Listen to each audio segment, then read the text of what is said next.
ಮಾಲೋಲ ನರಸಿಂಹ ದೇವಸ್ಥಾನ ಅಂತ ಹೇಳಿದ್ನಲ್ಲ, ಅದ್ರ ಪಕ್ಕದಲ್ಲೇ ಇರುವಂಥ ದಾರಿ ಇದು. ಅಲ್ಲಿ ಬೋರ್ಡ್ ಹಾಕಿದ್ದಾರೆ ನೋಡಿ,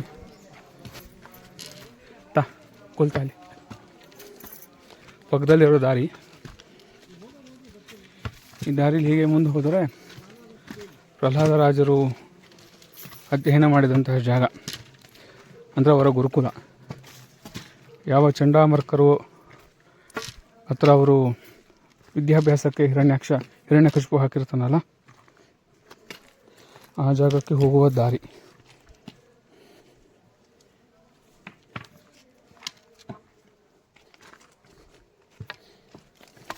ತುಂಬ ಈ ಥರ ಸಣ್ಣ ಸಣ್ಣ ಕಲ್ಲುಗಳು, ಶಾರ್ಪ್ ಕಲ್ಲುಗಳಿದೆ.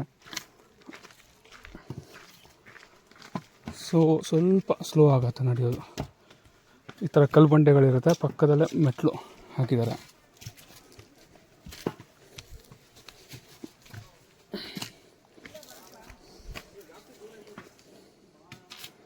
ಎಷ್ಟು ಎவ்வளோ ದೂರ ಸರ್?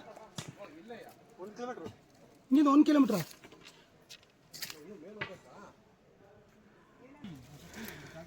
ಇಲ್ಲಿ ನೋಡಿ, ಸಣ್ಣ ಮಕ್ಕಳನ್ನ ಕರ್ಕೊಂಡು ಬಂದು ಇಲ್ಲಿ ಅಕ್ಷರಾಭ್ಯಾಸ ಮಾಡಿಸಿ ಕರ್ಕೊಂಡು ಹೋಗ್ತಿದ್ದಾರೆ.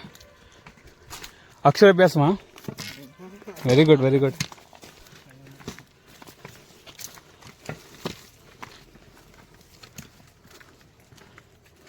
ಸ್ಟೋರಿ ಟೆಲ್ಲಿಂಗ್ ನೋಡಿ, ಕತೆ ಹೇಳ್ತಾ ಇದೀಯ ಅಂದೆ.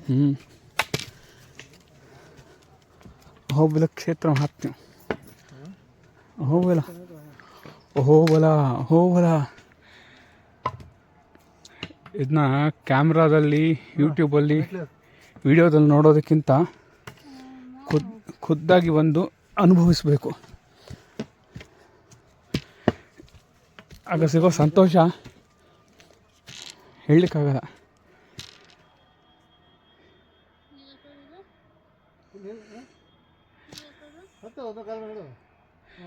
Experience cannot be explained.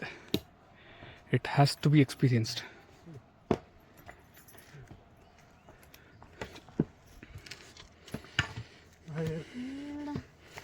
You have to experience.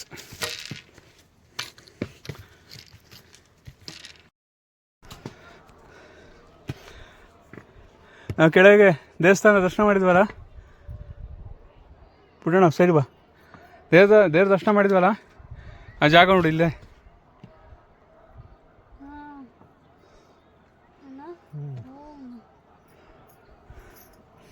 ಕಲ್ಯಾಣ ಕಟ್ಟ ಎಲ್ಲ ಇಲ್ಲಿ ನೋಡಿ. ಹೊರಟಿಗೆ ಹೋಗಿರೋದು, ಹೈಟ್ ಅಂದರೆ ಭಯ ಇರುತ್ತಲ್ಲ, ಅಂಥವ್ರಲ್ಲಿ ಬಂದರೆ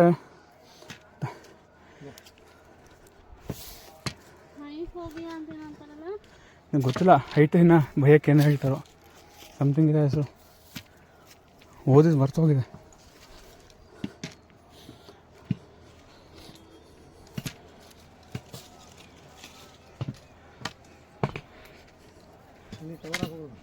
ಸೈಡಿಗೆ ಬಾಮಿ, ನೀವರು ಮುಂದೆ ಹೋಗ್ರಣ, ಹಿಂದೆ ಬರೋದು.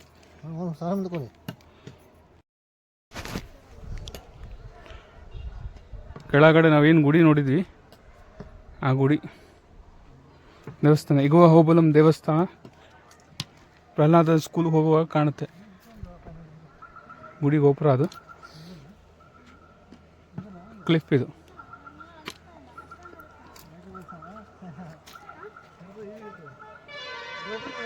ಒಂದು ಎಡ್ಜ್ ಆಫ್ ದ ಕ್ಲಿಫ್. ಕೆಳಗಡೆ ಬಸ್ಗಳೆಲ್ಲ ಬಂದು ಪಾರ್ಕ್ ಆಗುತ್ತಲ್ಲ, ಆ ಜಾಗ ಅದು.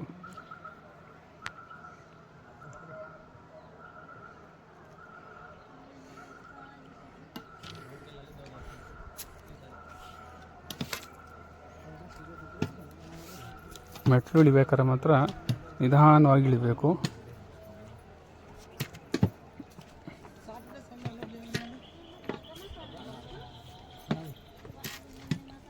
ಡೈಲಿ ಶೂ ಹಾಕ್ಕೊಂಡು ಚಪ್ಪಲಿ ಹಾಕ್ಕೊಂಡು ಓಡಾಡೋರಿಗೆ ಈ ಜಾಗದಲ್ಲಿ ಓಡಾಡೋದು ಸ್ವಲ್ಪ ಕಷ್ಟನೇ ಸರಿ, ಬಟ್ ಅಸಾಧ್ಯ ಅಂತ ಯಾರಿಗೂ ಅಲ್ಲ.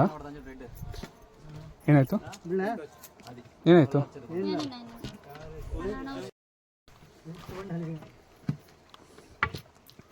ಮೆಟ್ಟಿಳ್ಕೊಂಡು ಬಂದರೆ ಇರುತ್ತೆ ಅಂತಂದಲ್ಲ.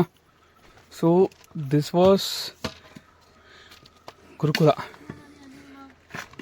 ಆಫ್ ಭಕ್ತ ಪ್ರಹ್ಲಾದ.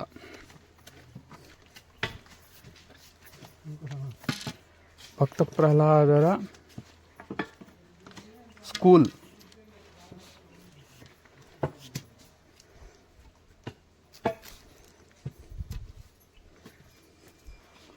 ಸ್ಕೂಲ್ ಇದು. ಅಲ್ಲೆಲ್ಲ ಕಲ್ ಮೇಲೆ ಬರೆದಿದ್ದಾರೆ ಬಡಿ ಅಂತ ಹೇಳಿ. ತೆಲುಗುಲಿ ಬಡಿ ಅಂದರೆ ಸ್ಕೂಲ್ ಅಂತ ಅರ್ಥ. ಶಾಲೆ, ಕನ್ನಡದಲ್ಲಿ ಶಾಲೆ. ಹಾಂ, ಕನ್ನಡದಲ್ಲಿ ಬಡಿ ಅಂದರೆ ಹೋಮ್ವರ್ಕ್ ಮಾಡಿದಾಗ ಮಾಡ್ತಾರಲ್ಲ ಅದು. ಪಟ ಪಟ ಬಡಿ. ಇವಾಗ ಅದೂ ಇಲ್ಲ ಅನ್ಸತ್ತೆ. ಜನರಲಿ ಈ ನೀರು ಹಿಂಗಿರೋದಿಲ್ಲ, ಹರಿತಾ ಇರುತ್ತೆ. ಅವರು ಸ್ಕೂಲ್ಗೆ ಬರ್ತಾ ಇದ್ದಾರೆ, ನಾನು ಸಿಗತ್ತೆ ಅಂತ.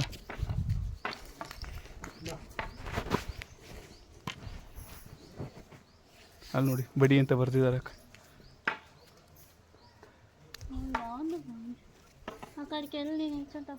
వద్దు వా ఫోటో పిచ్చి వద్దు, మంచిది కాదు. పదా అస్తమానం అని సరే అమ్మా. ఎప్పుడో వచ్చినప్పుడు వచ్చామా భక్తితో ప్లాస్టిక్ ಕಣ್ಣು ಕಡೆ ಬಿಸಾಡಿ ಬಿಡಿತಾರಪ್ಪ.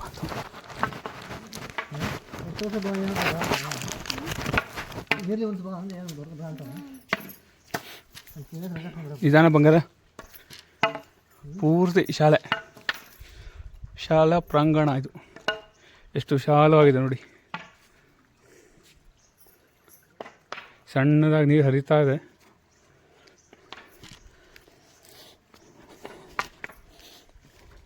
ಪ್ರಹ್ಲಾದರಾಜರು ಬರೆದ ಅಕ್ಷರಗಳು ಉಂಟು ಅಂತ ಹೇಳ್ತಾರೆ ಇವತ್ತಿಗೂ ಇಲ್ಲಿ. ನೋಡೋಣ ಅದನ್ನು.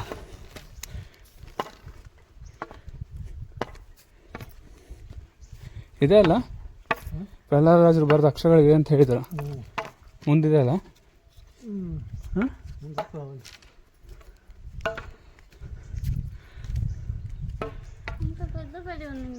ಹಾಂ, ಸ್ಕೂಲ್ ಅಂದರೆ ಜಾಸ್ತಿ ಜನ ಮಕ್ಕಳು ಇರಲ್ಲ.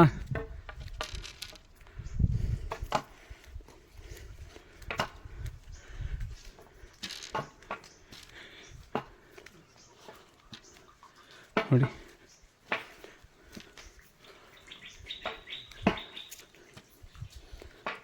ಕಾಡಲ್ಲೆಲ್ಲ ಮೇಲೆಲ್ಲ ಬಿದ್ದ ನೀರಿಂದ ಎಲ್ಲ ಟ್ರಿಕಲ್ ಡೌನ್ ಆಗ್ತಾ ಇರೋದು. ಈ ನೀರುಗಳು ಹರಿತಾ ಇರುತ್ತೆ ಅಲ್ಲಿ. ಇಲ್ಲಿ ನೋಡಿ ಹರ್ಕೊಂಡು ಬರ್ತದೆ. ನೀರು ಹಿಂಗೆ ಹರಿದು ಹೋಗ್ತಾ ಇರುತ್ತೆ ಸಣ್ಣದಾಗಿ.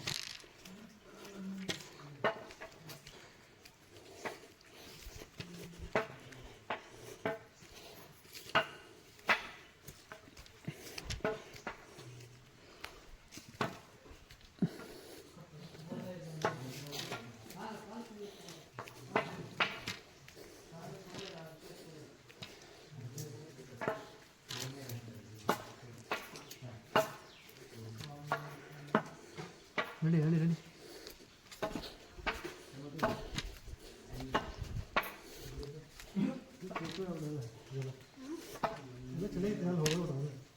ಯಾವುದು ಹೊಡೆದಿದ್ದಾರಾ? ಅರ್ಥ ಆಯ್ತಾ? ಹಾಂ,